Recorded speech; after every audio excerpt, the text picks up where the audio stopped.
आज हमारे बीच में चाय विद राय में चार्टर्ड इंजीनियर रमेश पटेल जी उपस्थित है। मैं रमेश पटेल जी का चाय विद राय में स्वागत करता हूं। नमस्ते रमेश जी, नमस्ते। और बगैर किसी इधर उधर की बातों के सीधे मैं प्रश्न पे आऊंगा। रमेश पटेल जी, आप शुरू से इंजीनियर बनने की इच्छा रखते थे या एक्सीडेंटली आपने मैथ्स ले लिया? सच कहूं सर, बहुत बहुत धन्यवाद जो आज हम आपसे इस चाय विद राय में आपसे बातें हो रही है। और सबसे पहले तो मैं ये बताना चाहूंगा कि मैं पढ़ता था गवर्नमेंट स्कूल दुर्ग में। गवर्नमेंट स्कूल दुर्ग में जब सब पढ़ते थे तो सबने मैथ्स से ले लिया, तो मैंने भी चुपचाप मैथ्स से ले लिया। सब पहली बार हमारे साथ ये हुआ कि हम जब पहली बार 12th पहुंचे तो मतलब मध्य प्रदेश में फर्स्ट टाइम 12th चालू हुआ था। जैसे 12th चालू हुआ उस समय पहली बार पीईटी एग्जाम चालू हुआ, तो सारी क्लास ने एक ही तैयारी करी कि पीईटी कैरी करेंगे। तो हम भी उसी साथ सब जुड़ गए, जो हमारे साथ जो मित्र थे स्कूल वाले। और उसमें ये रिकॉर्ड था कि उसमें 70% लोगों ने उस समय पीईटी में सेलेक्ट हो गए थे। तो वो सही रिकॉर्ड था उसमें। तो वो प्रारंभिक दौर था। प्रारंभिक। आप आज बताना चाहेंगे क्या गवर्नमेंट स्कूल और प्राइवेट स्कूल में थोड़ा रुझान बच्चों का प्राइवेट स्कूल साइड हो रहा है, तो ऐसा आपको लगता है कि वो गैप आया है? आप गवर्नमेंट स्कूल में पढ़े और पहले अटेम्प्ट में भी आपका इंजीनियरिंग में सिलेक्शन हुआ। आप ये भी बता रहे हैं कि गवर्नमेंट स्कूल के लगभग 70% बच्चे सेलेक्ट हुए। आज गवर्नमेंट स्कूल और प्राइवेट स्कूल का जब कंपेयर किया जाता है तो आपको ऐसा कुछ लगता है कि एजुकेशन में कमी आई है? हाँ, एजुकेशन में कमी इसलिए आई है सर कि पहले जो था, पहले जब हम पढ़ते थे तो वो स्टेट गवर्नमेंट का बोर्ड एग्जामिनेशन होता था। मतलब स्टेट गवर्नमेंट उसका एग्जाम लेती थी, तो सारे स्कूल जो थे, मैक्सिमम स्कूल जो इंग्लिश मीडियम थे या हिंदी मीडियम, वो बोर्ड एमपी बोर्ड है तो एमपी बोर्ड के अंतर्गत, या छत्तीसगढ़ बोर्ड है तो छत्तीसगढ़ बोर्ड के अंतर्गत आते थे। बाद में क्या हुआ, जब ये सीबीएसई की एंट्री हुई, सीबीएसई की एंट्री होने से प्राइवेट स्कूलों का पदार्पण हुआ। और उनके प्राइवेट, समझ रहे होंगे आप, प्राइवेट फीस भी ज्यादा है तो उनका पढ़ाई का स्टैंडर्ड भी ज्यादा है। गवर्नमेंट स्कूल में कमियां पहले भी थी, लेकिन वो चूंकि सभी लोग पढ़ते थे इसलिए वो निकल जाता था। लेकिन अब जो कमियां दिखने लगी, तो सामने एक प्राइवेट स्कूल की बड़ी बिल्डिंग दिखती है और पीछे छोटी सी, देखोगे गवर्नमेंट स्कूल की एक छोटी सी मुरझाई हुई एक बिल्डिंग रहती है। तो ये फर्क आ चुका है। हाँ रमेश जी, मैं बड़े अच्छे से आप ये बातें लोगों के सामने रख रहे हैं कि अब जो है थोड़ा सा मॉडर्न समय है, तो स्टैंडर्ड चीजों के साइड में बड़ी बिल्डिंग, बड़ा ये, इन सब चीजों के साइड बच्चों का रुझान आ रहा है। आपको कहीं ऐसा लग रहा है कि आज बच्चों का पढ़ाई से थोड़ा ध्यान हटा है? ऐसा कहीं आपको फील होता है? बिल्कुल, और खासकर अभी तो कोरोना पीरियड में मैं सोच रहा हूँ कि ये आने वाली जनरेशन में क्या होगा पता नहीं। जो इस कोरोना पीरियड में जो पढ़ रहे हैं, खासकर बोर्ड का एग्जाम दे रहे हैं, उनकी तो क्लासेस नहीं हुई, बिना क्लास अटेंड किए डायरेक्ट क्लास अटेंड किए, ऑफलाइन क्लास अटेंड किए। मुझे समझ में नहीं आता कि उनका भविष्य क्या होगा, क्योंकि वो जो बहुत सारी चीजें ऐसी होती हैं जिसको आप ऑनलाइन नहीं पढ़ सकते, खासकर स्कूल में। अगर ऐसे ही करना होता तो हम लोग शुरू से क्लास 1 से ही ऑनलाइन चालू कर देते, फिर किसी चीज की जरूरत नहीं पड़ती। मुझे ऐसा लगता है कि अभी जो पीरियड आ रहा है, जो बच्चों को पढ़ाई का रुझान है वो वाकई कम हो रहा है, क्योंकि क्लास आप समझ रहे हैं कि ऑनलाइन क्लासेस है, मोबाइल चालू करो या लैपटॉप चालू करो और म्यूट कर दो, आप पढ़ाई करने की जरूरत नहीं है। अब रिजल्ट देखेंगे सर, अगर यही बच्चे जितने भी आपने ऑनलाइन में जितने को आपने पढ़ाया है, या जो बच्चे पढ़े हैं, चाहे वो कोई भी स्कूल के हैं, उनका ऑफलाइन एग्जामिनेशन दिए एकदम 0 नंबर आएंगे उनके। 0 मतलब बहुत ही कम नंबर मार्क्स आएंगे। बड़े खूबसूरत अंदाज में रमेश पटेल जी अपनी बातें रख रहे हैं। इनका कहना यह है कि ऑनलाइन से वो स्टैंडर्ड हम मेंटेन नहीं कर सकते जो ऑफलाइन में मेंटेन होता है। तो ऑनलाइन में निश्चित तौर से कुछ क्लासेस का नुकसान हुआ है, लेकिन ये भी बड़े बेहतर अंदाज में बता रहे हैं कि ऑनलाइन हायर एजुकेशन के लिए या छोटे कोर्स के लिए ऑनलाइन बेहतर एक एजुकेशन है। रमेश पटेल जी, आप वैल्यूएशन की दुनिया से जुड़े हैं, आपके 2 बच्चे हैं, दोनों बच्चे इंजीनियरिंग कर रहे हैं। नहीं सर, एक अभी इंजीनियरिंग की तैयारी कर रहा है 12th में, और एक लड़का मैकेनिकल इंजीनियर फाइनल है। तो आप दोनों बच्चों को इंजीनियर बनाना चाहते हैं? हाँ, बाय डिफॉल्ट फैमिली में यही चल रहा है। मेरा ब्रदर भी मैकेनिकल इंजीनियर है, मैं भी मैकेनिकल इंजीनियर, तो मेरा बड़ा बेटा भी मैकेनिकल इंजीनियर है। यानी कहने का मतलब ये है कि इंजीनियर के घर में इंजीनियर की उत्पत्ति हो रही है। आपको ऐसा लगता है क्या कि जो इंजीनियर होते हैं वो इंजीनियर बनाना चाहते हैं, डॉक्टर होते हैं वो डॉक्टर बनाना चाहते हैं, या सीए जो होते हैं वो सीए बनाना, ऐसा है कुछ थोड़ा सा? ऐसा है, ऐसा उस कंडीशन होता है सर, घर का माहौल क्या है कि मैं जब काम कर रहा हूँ, मैं किसी नौकरी नहीं करता हूँ, मेरा खुद का काम है, एक मैं प्रोफेशनल हूँ, I am insurance surveyor and loss assessor. मेरा खुद का काम है, मेरा खुद का सेटअप है, मेरा स्टाफ है, ऑफिस है। तो वो जो घर में जो माहौल रहता है, बच्चा जब पढ़ता है, देखता है घर में, ऑफिस में सब देखता है, तो वो उस माहौल को उसको पसंद करने लग जाता है। मैंने कभी अपने बच्चों को फोर्स नहीं किया कि तुम इंजीनियरिंग करो या मैकेनिकल इंजीनियरिंग करो। उनके खुद ही रुझान ऐसा होता जाता है, क्योंकि घर का काम, मेरा जो काम है वो भी रिफ्लेक्ट होता है घर में भी। हम जो काम करते हैं उसका बातचीत होती है, ये होता है, क्लेम्स आते हैं, तो हम लोग घर में जो बात करते हैं उसका रिफ्लेक्शन बच्चों को पड़ता ही है। तो अल्टीमेटली बच्चा सोचता है नहीं, ये पापा जो काम कर रहे हैं या घर में जो काम चल रहा है वो काम मैं भी करूँ। ये सोचकर मेरा बड़े बेटे ने यही किया अभी तक। अब देखो छोटा बेटा क्या करता है। यहाँ पे आपको लगता है कि बच्चों को छोड़ देना चाहिए, उनको जो पसंद हो वो कोर्स करने देना चाहिए, या वो पढ़ाई या वो इंटरेस्ट की तरफ उन्हें जाने देना चाहिए, या अपने बिजनेस या अपने प्रोफेशन के प्रति ही उन्हें? नहीं सर, मैं तो यही चाहूंगा कि बच्चों को ना उनका जो इच्छा है वही करना चाहिए। अदरवाइज आप फिल्म वो 3 इडियट्स वाला हो जाएगा, देखेंगे आप कि फिल्म में वो उसको इंटरेस्ट था फोटोग्राफी में, लेकिन वो इंजीनियरिंग करने पहुंच गया। लेकिन अगर आप उसको जबरदस्ती इंजीनियरिंग या मेडिकल में भेजेंगे तो बच्चे का भविष्य खराब होगा। मैं ये कहना चाहता हूँ कि बच्चों को जो इंटरेस्ट है, जिसमें जिस फील्ड में इंटरेस्ट है, उसमें भी तन्मयता से फुल समय देकर के उसमें ही उनको आगे बढ़ना चाहिए।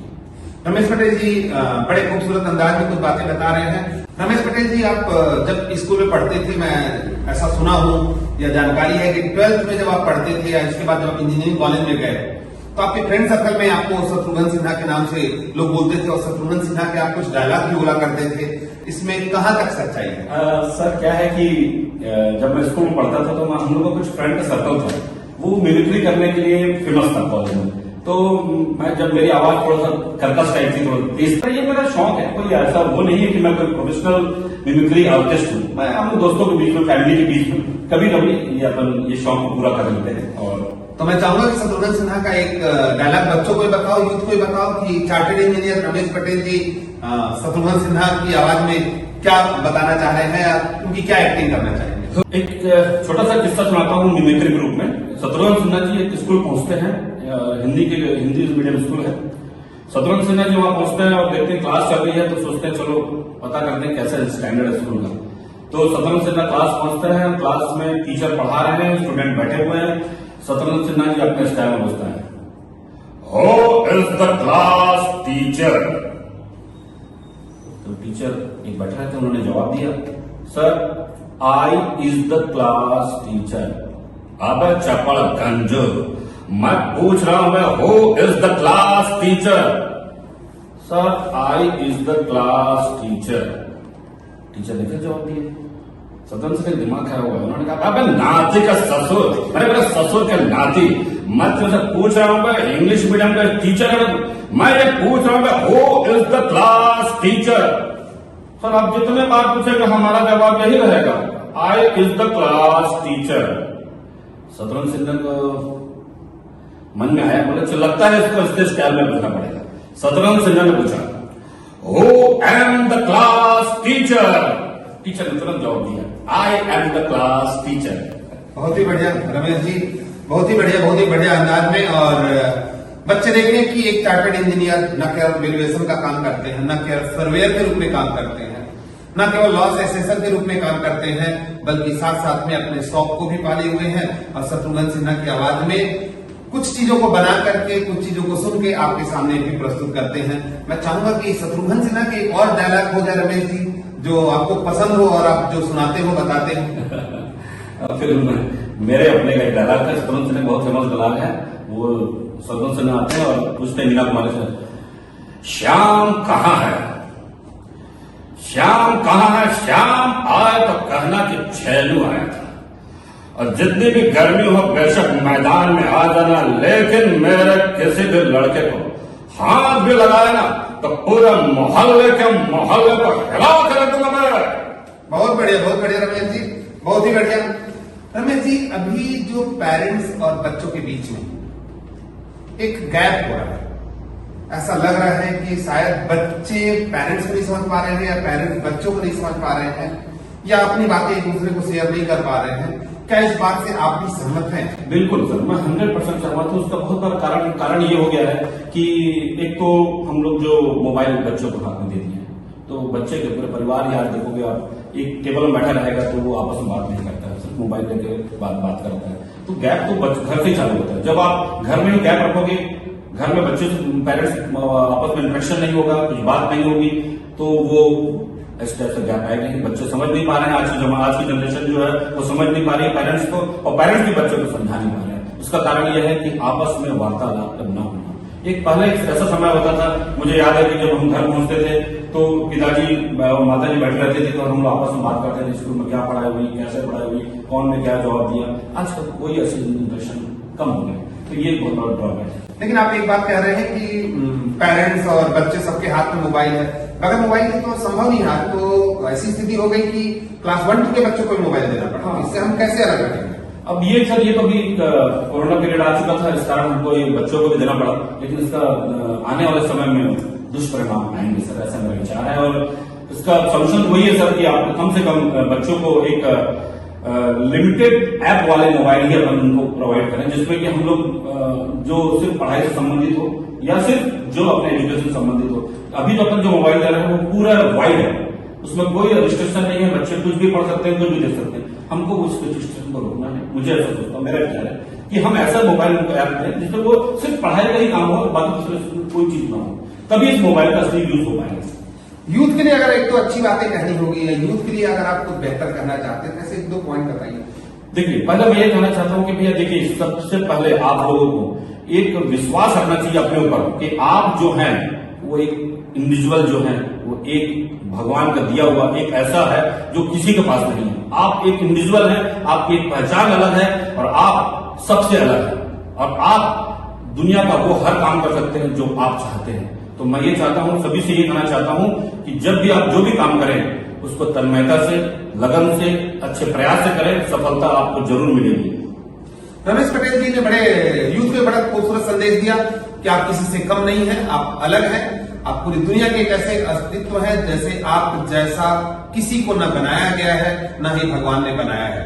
तो आप कभी भी किसी से कम मत अपने आप को समझिए। यूथ और स्टूडेंट पे हम आगे चर्चा जारी रखेंगे। स्टूडेंट का आज थोड़ा पढ़ाई से रुझान अलग हुआ है, और इस लॉकडाउन के पीरियड में लोग थोड़े से अपने आप को मैं ये कहूंगी कहीं डिप्रेस्ड फील कर रहे हैं, थोड़ा सा परेशान फील कर रहे हैं। अब लॉकडाउन तो नहीं रहा, लेकिन स्थिति कुछ उस तरह से ही अभी भी एजुकेशन की बनी हुई है। तो इसमें आप क्या कहना चाहेंगे? सर देखिए, जो समय जिस पीरियड में रहता है उसका आपको उसमें कर लेना चाहिए। जब मैं स्कूल में पढ़ता था तो मैं सोचता था ये स्कूल पढ़ाई वो है, जैसे ही खत्म होगी ना, फिर मेरा जब कॉलेज पहुंचाऊंगा मेरी लाइफ में ऐसा समय आ जाएगा पता नहीं क्या होगा, और मैं खूब एंजॉय करूंगा। मैं स्कूल लाइफ छोड़कर कॉलेज पहुंचा, कॉलेज में मैकेनिकल इंजीनियरिंग कर रहा था, 3-4 साल मैंने इंजीनियरिंग किया, तो मुझे ऐसा लगा जैसे ही कॉलेज पढ़ाई खत्म होगी बस मेरे अच्छे दिन चालू हो जाएंगे और मैं काफी एंजॉय करूंगा और काफी अपने समय वो एंजॉय करूंगा। जैसे ही मैंने इंजीनियरिंग करके मैं नौकरी करने पहुंचा, एक जॉब में करने पहुंचा प्राइवेट में, तो मुझे लगा यार ये क्या है। मैं स्कूल में था तो सोचता था कॉलेज में एंजॉय करूंगा, कॉलेज में सोचता था तो नौकरी में एंजॉय करूंगा। फिर मैंने अपना खुद का काम चालू किया, उसमें भी ऐसे था कि मैंने बहुत मेहनत करी, काम को आगे बढ़ाया। फिर मैं सोचा था कि अब काम पूरा कंप्लीट करूंगा, फिर इसको एंजॉय करूंगा। उसके बाद मैंने एक चीज समझ में आ गया है, जीना है तो आज ही जियो, जिंदगी मिलेगी ना दोबारा। ये फंडा अपने पास होना चाहिए कि जो आज आप काम कर रहे हैं उसी में एंजॉय करिए। ऐसा नहीं कि आज पढ़ाई में निपटा लें, अपन बाद में देखेंगे और इस पीरियड के बाद अपन एंजॉय करेंगे। मैं आज भी उस स्कूल के दिन को, कॉलेज के दिन को आज भी मिस करता हूँ, और वही समय रहता है हर दिन। नंबर 1 ऐसा कोई समय नहीं आएगा आने वाले समय में, आप खत्म हो जाएंगे, बुजुर्ग हो जाएंगे, रिटायर हो जाएंगे, लेकिन वो अच्छे दिन कभी नहीं आएंगे। उस दिन को आपको आज ही एंजॉय करना पड़ेगा। आज और अभी यही समय रहता है जब आप अपने इस हर पल को एंजॉय कर सकते हैं। यूथ के लिए मैं कहना चाहूंगा कि रमेश जी ने बड़े रोचक अंदाज में आपको एक जानकारी दी कि जिस दिन की जो पढ़ाई है उसी दिन अगर समाप्त हो जाए तो ज्यादा बेहतर है। ये रोचकता, अंदाज, ये रोचक तरीके से पढ़ाई करना, स्कूल में पढ़ रहे हैं तो कैसी भी पढ़ाई हो जाए, परीक्षा हो जाए, इस पार्ट से दूर रहते हुए बल्कि उसी दिन उस पार्ट को आप समाप्त करें तो ज्यादा बेहतर होगा। रमेश जी, मैंने सुना है कि आप कुछ गुनगुना भी लेते हैं या गाना भी गा लेते हैं, तो मैं यूथ को ये बताना चाहता हूं कि एक व्यक्ति जिसने अपनी इंजीनियरिंग की तो उस समय मिमिक्री के भी थोड़े बहुत एंजॉय करता था, वह व्यक्ति जॉब भी प्राइवेट किया, वह व्यक्ति बिजनेस के रूप में भी अपना काम करते हैं, वह व्यक्ति फार्मर के रूप में भी अपनी भूमिका को प्ले करते हैं। और खेती बाड़ी की फील्ड से अगर मैं चर्चा करूं, एग्रीकल्चर की चर्चा करूं, बड़े बेबाकी से उसका भी जवाब देंगे। लेकिन आज आप ऐसे कौन से गाने हैं जो आप गुनगुनाते हैं तो आपको बहुत अच्छा लगता है? सर ये बात तो सही है कि मैं जो भी काम करता हूँ ना वो दोस्तों के साथ करता हूँ। अगर मेरे मित्र रहे तो मैं उनके साथ गाना भी गा सकता हूँ, अगर वो दोस्त रहे तो मैं उनके साथ क्रिकेट खेल सकता हूँ, उनके साथ देश विदेश की यात्रा पे भी निकल सकता हूँ। दोस्तों के कारण ही मैंने गाना सीखा। मैंने पहले कोई गाना मैं गाता नहीं था, मैं ऐसे गुनगुनाता हूँ। और एक गाना मुझे किशोर दा का बहुत पसंद है और उसी को मैं आपको सामने सुनाता हूँ।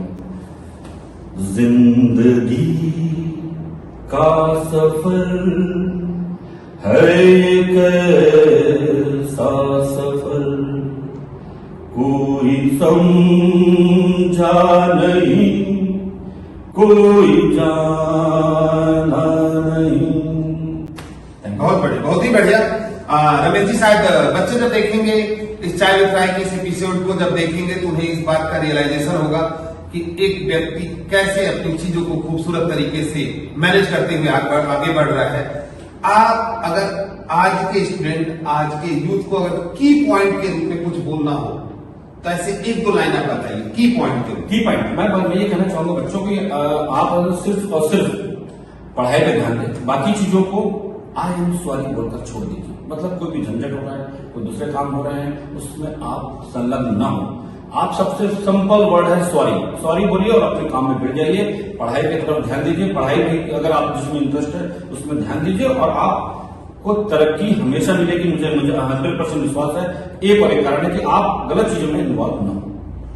कई बच्चे ऐसे हैं आज के डेट में जो आप देखते हैं, सब जगह ऐसी स्थिति है जो नशा के क्षेत्र में इन्वॉल्व हो रहे हैं, चाहे वो ड्रिंक हो, चाहे वो और नशे हैं।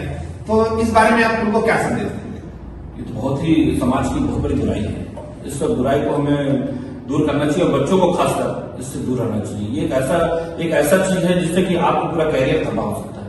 पूरा कैरियर क्या, मैं तो बहुत सारे बच्चों को जानता हूं जिनकी पढ़ाई मेडिकल में हो या इंजीनियरिंग में हो, उनका कैरियर तबाह हो चुका है और वो आज भी आवारा रूप में अब सड़कों में घूमते हुए मिल जाएंगे। तो क्या है, ये पढ़ाई में कितने भी होशियार हो आप, लेकिन आपने इस बुराई को यदि अपने हाथ में रख लिया या इस बुराई को अपने संगत में ले लिया तो आपका कैरियर और आपका परिवार दोनों खराब हो जाएगा। आप माता पिता को, आप एक पिता हैं, आपके दो बच्चे हैं, दोनों बच्चे इंजीनियरिंग, मतलब एक बच्चा इंजीनियरिंग कर रहा है और दूसरा बच्चा बार मेरे मन से निकल रहा है कि इंजीनियरिंग, मतलब वो भी इंजीनियरिंग करेगा, ऐसा मुझे लगता है। और आपसे बहुत समय से परिचित भी हूँ। आप अपने बच्चों को क्या संदेश देते हैं, क्या बताते हैं? एक पेरेंट्स होने के नाते पेरेंट्स को क्या बताएंगे? मैं सबसे पहले उनको ये कहता हूं, हमेशा ये बात होती है, तो मैं ये कहता हूँ जो भी काम करो, जैसा भी काम करो, हमेशा ईमानदारी से करो और कोई भी ऐसा काम मत करो, कोई भी ऐसा काम मत करो जिससे कि आप नजर न मिला सके। आंखों में शर्म होना बहुत जरूरी है। यदि आप कहीं कोई भी ऐसा काम करते हैं जिससे आप नजर नहीं मिला पाते, आंख नहीं मिला पाते, तो ये ऐसा कोई काम ना करें।